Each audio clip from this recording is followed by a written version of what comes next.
I want to understand something since you're sitting here, and then Asma, I believe, has a point to add. You talk about activism.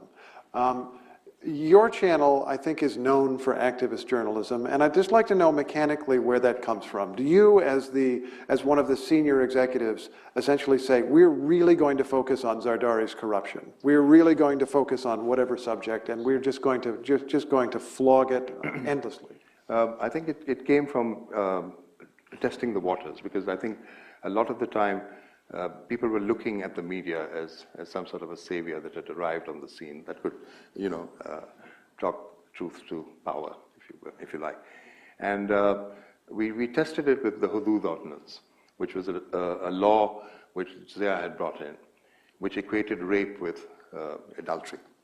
And essentially the woman is guilty if she is raped. The moment she comes in and she says that I've been raped, she has to prove it with 4 male witnesses.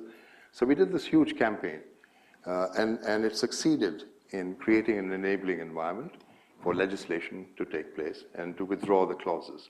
And we spoke not to the usual suspects. We didn't even talk to a single woman. We went to the mullah, and we brought them on television. And we had these close shots of all these mullahs from every section. And we asked them a simple question.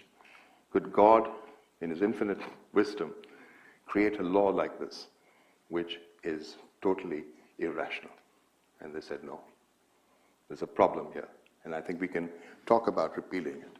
2,500 women came out of prison at the end of that. And a new law was passed. So the follow-up society has to do, to continue to try and get it implemented as much as possible. But that, I think, started to resonate with us. And we said we need to take up some causes. And the judiciary was the next one that came along. Mm-hmm.